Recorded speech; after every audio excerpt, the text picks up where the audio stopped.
Welcome. आज के इस एक्सप्लेनर में हम एक ऐसे टॉपिक को ब्रेक डाउन करने वाले हैं जिसने 2026 में पूरे इंटरनेट को हिलाकर रख दिया है। हम बात कर रहे हैं कॉकरोच जनता पार्टी या सीजेपी की। सुनने में अजीब लगता है ना? एक सिंपल सा मीम देखते ही देखते एक मैसिव डिजिटल डिसेंट यानी एक बहुत बड़े विरोध का प्रतीक बन गया। एक पॉलिटिकल साइंटिस्ट के नजरिए से देखें तो यह समझना बहुत फैसिनेटिंग है कि इंटरनेट की एक आवाज जमीनी हकीकत से इतनी स्ट्रांगली कैसे कनेक्ट हो सकती है। तो चलिए सीधे शुरू करते हैं और देखते हैं आखिर चक्कर क्या है। सीजेपी का एक टैगलाइन बहुत वायरल हो रहा है, voice of the lazy and unemployed, यानी आलसी और बेरोजगारों की आवाज। अब देखिए, ये नारा सिर्फ एक मजाक नहीं है, ये एक परफेक्ट एग्जांपल है कि कैसे इंटरनेट मूवमेंट्स डार्क ह्यूमर को पॉलिटिकल फ्रस्ट्रेशन के एक पावरफुल सिंबल में बदल देते हैं। जो वर्ड्स एक्चुअली इंसल्ट करने के लिए थे, उन्हीं वर्ड्स को इस मूवमेंट ने अपनी सबसे बड़ी ताकत बना लिया। और इस ताकत का अंदाजा आप इस नंबर से लगा सकते हैं। रिपोर्ट्स के हिसाब से इस मूवमेंट ने एक हफ्ते से भी कम टाइम में इंस्टाग्राम पर 15 से 20 मिलियन फॉलोअर्स गेन कर लिए। यानी सोचिए, 1.5 से 2 करोड़ लोग। कुछ रिपोर्ट्स तो यहां तक क्लेम कर रही हैं कि इनके फॉलोअर्स रूलिंग पार्टी के ऑफिशियल हैंडल से भी ज्यादा हो गए हैं। अब सोचिए, एक इंटरनेट मीम का इतनी तेजी से इतना बड़ा स्केल पकड़ना मॉडर्न डेमोक्रेसी के लिए अपने आप में एक बहुत बड़ा सिग्नल है।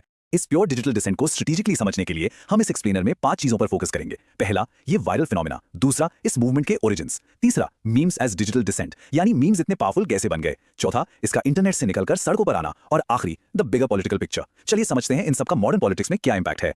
तो सबसे पहले बात करते हैं इस मूवमेंट के ओरिजिन्स की, यानी वो स्पार्क, वो आग जहां से ये सब शुरू हुआ। सब कुछ शुरू हुआ 15 मई 2026 को। एलिजली एक सुप्रीम कोर्ट हियरिंग के दौरान chief justice of India Suryakant ने गवर्नमेंट की आलोचना करने वाले बेरोजगार युवाओं को कॉकरोचेस यानी तिलचट्टे कह दिया। बस यही वो स्पार्क था। सिर्फ कुछ दिन बाद 21 मई को द देशभक्त के आकाश बनर्जी ने इस मुद्दे पर एक वीडियो ड्रॉप किया, जिसे 24 घंटे के अंदर 1.3 मिलियन व्यूज मिल गए। और अगले ही दिन 22 मई तक सीजेपी एक ग्लोबल ट्रेंडिंग टॉपिक बन चुका था।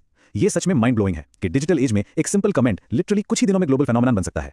लेकिन देखिए, ये एक्सप्लोजन अचानक नहीं हुआ। बॉस्टन में पब्लिक रिलेशंस पढ़ रहे अभिजीत दिपके ने भले इसे एज ए जोक स्टार्ट किया हो, पर इसने आग इसलिए पकड़ी क्योंकि एनवायरमेंट पहले से रेडी था। युवाओं में बहुत पहले से डीप ग्रीवेंसेस थे, परसिस्टेंटली हाई यूथ अनएम्प्लॉयमेंट, ऊपर से एसएससी, रेलवे और नीट जैसे मैसिव एग्जाम लीक्स का गुस्सा।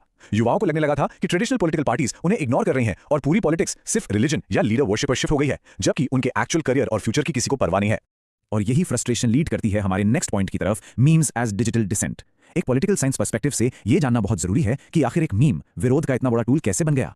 तो डिजिटल डिसेंट एग्जैक्टली है क्या? बेसिकली जब आप इंटरनेट के कम्युनिकेशन टूल्स जैसे सटायर, मीम्स और आयरनी का यूज करके एस्टैब्लिश्ड इंस्टीट्यूशंस को क्रिटिक करते हैं और अपनी फ्रस्ट्रेशन निकालते हैं। सीजेपी ने इसका ब्रिलियंट यूज किया। उन्होंने कॉकरोच जैसे इंसल्टिंग वर्ड को फ्लिप करके एक बैज ऑफ ऑनर बना लिया, क्योंकि कॉकरोच एक्चुअली सर्वाइवल का सिंबल है ना। चाहे महंगाई हो, टॉक्सिक वर्कप्लेसेस हो या इंस्टीट्यूशनल नेग्लेक्ट, हम सर्वाइव कर लेंगे। जेन ज़ी इंटरनेट कल्चर ने इस आयरनी को लिटरली अपना वेपन बना लिया है।